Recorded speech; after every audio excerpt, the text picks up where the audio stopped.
Selamat pagi Bapak Ibu dan saudara-saudariku yang terkasih dalam Kristus. Hari ini saya akan membagikan kerangka dasar dari aksi puasa pembangunan 2025. Seperti yang telah kita ketahui bahwa arah tahun pastoral 2025 di Keuskupan Bogor, khususnya untuk aksi puasa pembangunan atau APP 2025 difokuskan kepada orang muda, sedangkan aksi Advent Pembangunan atau AAP 2025 difokuskan kepada orang tua. Tema besar dari APP 2025 adalah memberdayakan orang muda dengan reksa pastoral kreatif. Ada 3 kata atau 3 tema di sini, yaitu pertama memberdayakan. Arti memberdayakan adalah tindakan atau proses memberikan kemampuan, kekuatan atau akses kepada seseorang atau kelompok untuk mengembangkan potensi, mengambil keputusan dan mengelola kehidupan secara mandiri dan bertanggung jawab. Yang kedua adalah orang muda. Orang muda adalah orang yang berusia 13 sampai 35 tahun dan belum menikah. Hal ini menjadi keprihatinan bagi Bapak Uskup karena sebagian besar yang ikut aktif di dalam pelayanan adalah orang tua. Yang ketiga adalah reksa pastoral kreatif, adalah suatu cara pendekatan di dalam pelayanan gereja yang berfokus pada cara-cara inovatif dan kontekstual untuk memenuhi kebutuhan umat di dalam situasi yang terus berkembang. Dengan cara yang sifatnya inovatif adalah menggunakan cara-cara baru dengan menyampaikan pesan iman, seperti melalui media digital, seni atau teknologi. Sedangkan kontekstual berarti menyesuaikan metode pastoral dengan budaya, situasi sosial, dan kebutuhan spesifik daripada komunitas. Marilah kita menggunakan analisa SWOT atau kita kenal dengan strength, weakness, opportunity, dan threat, sehingga kita dapat menerapkan reksa pastoral yang tepat bagi orang muda. Dengan cara ini kita bisa menelaah reksa pastoral orang muda di dalam gereja saat ini. Apa yang menjadi kebutuhan dari orang muda? Tentu saja di dalam mengembangkan atau memberdayakan orang muda, mereka membutuhkan pendamping mereka yang sesuai dengan harapan mereka. Kita masuk dalam analisis SWOT orang muda. S atau strength, kekuatan. Apa yang menjadi kekuatan secara internal di dalam diri orang muda? Yang pertama mungkin energi, dinamis, antusias, kreatif, inovatif, inspiratif, menginginkan perubahan, terus nyambung, terus maju. Kemudian kita melihat apa yang menjadi faktor kelemahan atau weakness. Spontan, instan ya, ingin mudah cepat, mudah bosan, ingin bebas, narsis, apa segala sesuatu selalu berpatokan pada diri sendiri, dan sedang mengalami proses pencarian jati diri. Kemudian secara faktor eksternal atau luar adalah O atau opportunity, kesempatan. Pada saat ini masyarakat dikenal dengan masyarakat 5.0 atau Society 5.0 yang berorientasi pada human-centered life atau kehidupan yang berpusat pada manusia, di mana segala macam kebutuhan orang muda ditawarkan melalui kecanggihan teknologi, internet, handphone, dan sebagainya. Kemudian apa yang menjadi ancaman atau threat? Tentu saja di dunia yang bergerak secara cepat, mengubah cara berelasi, berkomunikasi, dan gaya hidup orang muda menjadi berbeda dengan tahun-tahun sebelumnya. Orang muda menjadi semakin individualis, narsis, hedonis, konsumeristik, dan juga adiktif terhadap game, bahkan seringkali terhadap pornografi. Sebagai faktanya bahwa dalam pendampingan orang muda, kadang-kadang kita sebagai orang tua menggunakan adagium, masuk lewat pintu mereka, keluar lewat pintu kita. Apa artinya? Kita kadang-kadang membiarkan orang muda untuk berkreasi, bekerja sama, melakukan kontribusi, tetapi segala sesuatunya kita yang mengatur, sehingga harus mereka mengikuti hasilnya sesuai dengan keinginan kita. dan kadang-kadang pendampingan orang muda dilakukan sekedar saja. Dengan analisis SWOT tersebut, kita akan mencoba melihat bahwa ada kesenjangan antara orang muda dan gereja. Dengan menganalisis secara SWOT, kita harapkan kesenjangan atau gap antara orang muda dan gereja semakin dipersempit.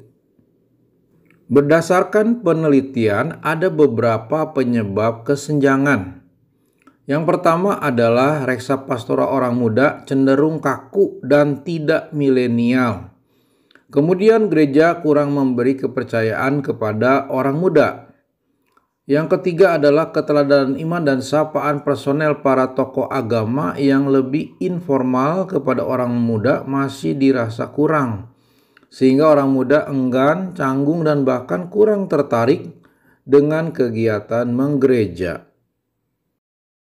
Di dalam pembekalan APP 2025 ada pertanyaan besar. Bagaimana memberdayakan kaum muda? Inilah yang menjadi tugas gereja yang diwakili oleh Dewan Paroki, Ketua Wilayah, Ketua Lingkungan, berusaha memberdayakan kaum muda agar mereka berkontribusi di dalam kegiatan atau pelayanan baik di gereja maupun di wilayah, lingkungan, serta rukun. Untuk itu, mari kita bisa melihat konsep dari gereja adalah gereja yang berpusat pada kehidupan manusia atau human-centered church.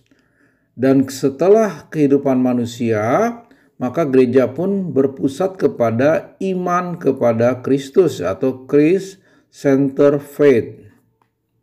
Gereja yang berpusat pada kehidupan manusia artinya gereja menjadikan martabat, kesejahteraan, dan kehidupan manusia sebagai fokus utama di dalam segala aspek pelayanannya. Sesuai tema, bagaimana gereja memperhatikan kebutuhan kaum muda supaya mereka lebih berkembang sesuai dengan bakat dan talenta mereka. Setelah gereja bisa memenuhi hal tersebut, diharapkan timbul keinginan dari kaum muda atau tanpa dipaksa, mereka ikut aktif di dalam kegiatan baik di gereja maupun di wilayah lingkungan. Setelah terpenuhi hal ini, maka fokusnya berikutnya adalah gereja yang berpusat pada iman kepada Kristus. Di dalam pemberdayaan orang muda, diharapkan kita ini sebagai marketing, bukan sales. Apa artinya marketing? Di mana gereja memandang orang muda berdasarkan kebutuhan mereka. Sedangkan sales adalah gereja memandang orang muda sebagai objek, sebagai acara penerapan dari program gereja semata-mata. Sekarang kita masuk dalam mengetahui kebutuhan dari kaum muda. Yang pertama, mereka membutuhkan identitas dan pengakuan.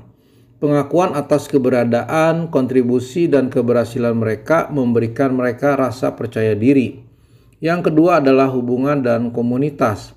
Kaum muda membutuhkan lingkungan yang mendukung, baik dari keluarga, teman, maupun komunitas.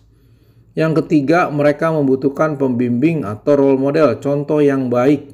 Kehadiran figur teladan sangat penting untuk membimbing mereka menghadapi tantangan hidup. Dan bimbingan ini mencakup moral, spiritual, maupun keterampilan praktis. Yang keempat adalah kesempatan untuk belajar dan berkembang. Silakan gereja mengadakan program pelatihan, workshop, atau pengalaman langsung. Ini sangat membantu kaum muda untuk belajar dan berkembang. Yang kelima adalah tujuan dan makna hidup. Pendampingan spiritual dapat membantu mereka memahami panggilan hidup mereka. Yang keenam, mereka ingin mempunyai ruang untuk melakukan ekspresi diri. Kaum muda membutuhkan media untuk menyalurkan kreativitas, ide-ide mereka melalui seni, olahraga, teknologi, ataupun aktivitas lainnya. Yang ketujuh, membutuhkan dukungan mental dan emosional. Mereka memerlukan akses ke layanan kesehatan mental dan tempat untuk berbicara tentang masalah yang mereka hadapi tanpa merasa dihakimi. Kedelapan adalah kesempatan berkontribusi. Mereka ingin diberi kesempatan berkontribusi, dapat memberikan dampak positif bagi gereja dan lingkungan. Yang kesembilan adalah stabilitas dan keamanan. Orang muda juga membutuhkan rasa aman dari tekanan sosial, diskriminasi, atau kekerasan. Dan yang ke-10, kebebasan dan tanggung jawab. Kaum muda membutuhkan kebebasan untuk membuat keputusan, tetapi juga perlu diarahkan untuk memahami konsekuensi dari pilihan mereka.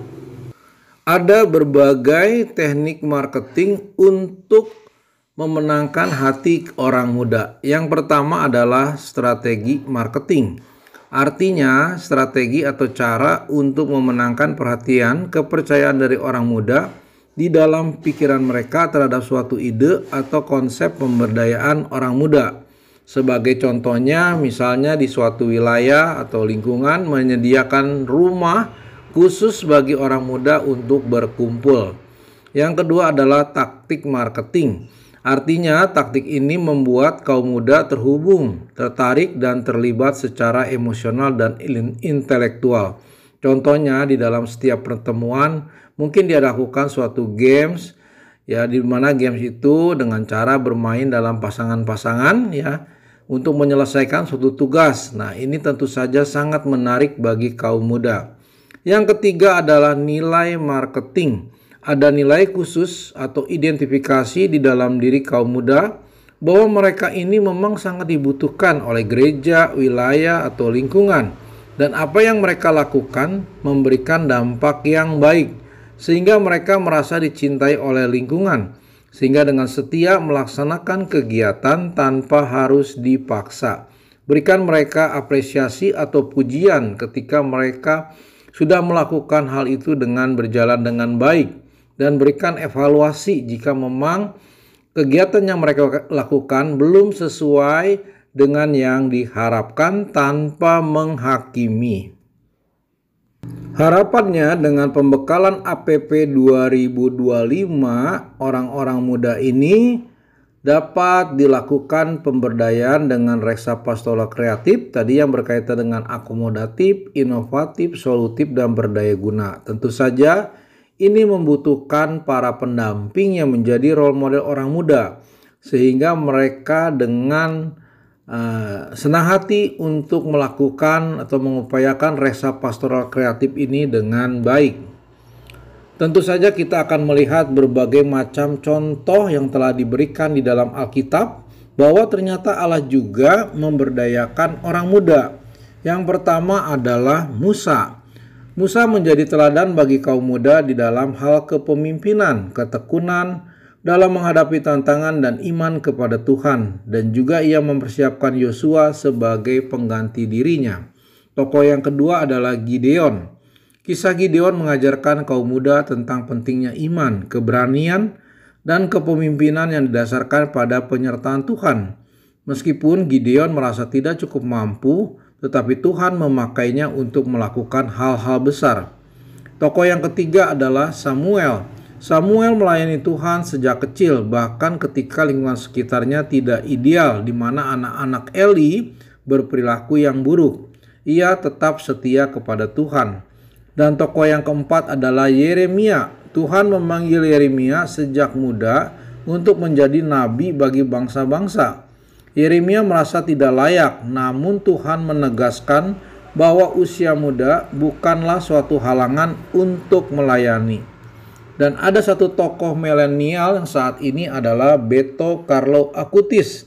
Nah, ini menjadi contoh teladan bagi kaum muda bagaimana anak muda yang milenial ini mampu menjadikan dirinya menjadi panutan dengan menggagas reksa pastoral kreatif untuk memberdayakan orang muda dengan menggunakan teknologi di dalam era digital. Mari kita melihat riwayat dari Beto Carlo Acutis. Beto Carlo Acutis lahir di 3 Mei 1991 di London, Inggris dan meninggal di 12 Oktober 2006 berumur 15 tahun di Monza, Italia. Dan dibeatifikasi, dia jadikan orang kudus di tanggal 10 Oktober 2020 oleh Paus Fransiskus. dan pestanya dirayakan pada tanggal 12 Oktober, dimakamkan di Assisi, Italia. Sebagai kehidupan dan pelayanan, Carlo Acutis adalah seorang remaja Katolik yang hidup di era modern dan menggunakan teknologi untuk mewartakan Injil dan mujizat Ekaristi. Sejak kecil ia menunjukkan kasih yang mendalam kepada Tuhan, terutama di dalam Ekaristi dan devosi kepada Bunda Maria. Ia sering berkata Ekaristi adalah jalan tol menuju surga. Paus Fransiskus menyatakan Carlo sebagai beto setelah mujizat kesembuhan seorang anak di Brasil yang menderita penyakit pankreas berat terjadi melalui perantaraannya. Kini Carlo Acutis menunggu kanonisasi untuk menjadi santo pertama dari generasi milenial. Dalam pendalaman iman, untuk APP 2025 dibagi 4 pertemuan. Pertemuan pertama dengan tema potensi dan tantangan orang muda. Pertemuan kedua adalah kesenjangan orang muda dan gereja. Pertemuan ketiga, Allah memberdayakan orang muda. Dan pertemuan yang keempat, reksa pastoral kreatif untuk memberdayakan orang muda. Demikianlah Bapak, Ibu, dan saudara-saudariku yang terkasih tentang kerangka dasar. Semoga ini menjadikan kerangka dasar untuk memudahkan di dalam pembekalan APP 2025. Terima kasih, Tuhan Yesus memberkati kita semua dan pelayanannya. Amin.